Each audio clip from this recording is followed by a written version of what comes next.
Jedina polazna tačka našeg umetničkog stvaranja treba da bude moderan život.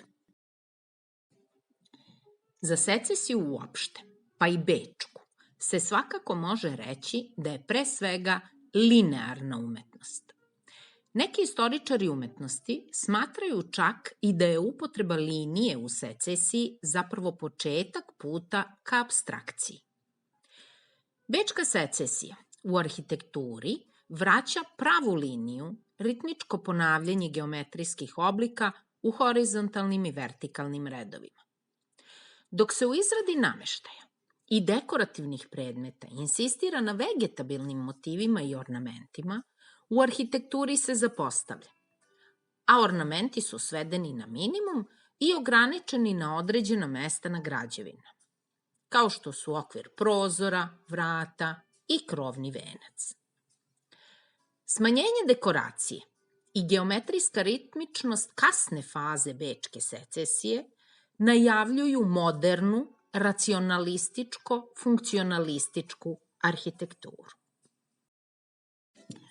Članovi sindikata likovnih umetnika zvanog secesija i pripadnici bečke radionice Wiener Werkstätte po svestranosti, načinu rada i sveobuhvatnosti likovnog izraza uveli su svet u ono što danas zovemo totalni dizajn.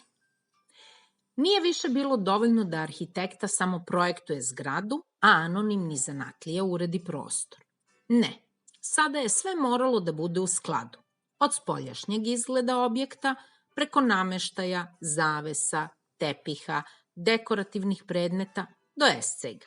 Sve je moralo da odiše istim duhom.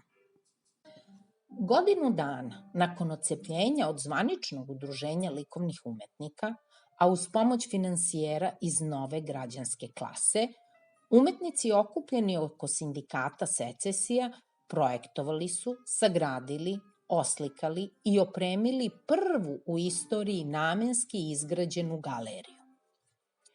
Zgrada secesije, kako je odmah dobila ime, bila je prostor u kojem su odmetnuti umetnici mogli da se predstavljaju javnosti, bez bojazni da će ih neka komisija odbiti.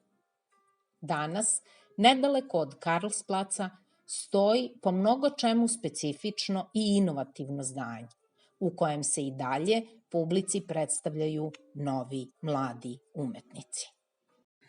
Bečku secesiju, ali pre svega arhitekturu, odlikuje pojednostavljivanje, praktičnost i funkcionalnost.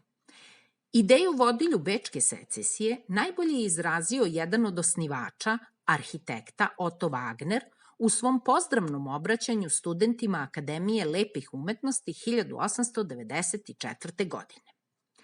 Pre nego što započnete rešavanje zadataka, uvek se zapitajte sledeće. Kako će ovo rešenje biti povezano sa modernim čovekom, sa datim zadatkom, sa duhom mesta, klimatskim uslovima, dostupnim materijalima i finansijskim mogućnostima?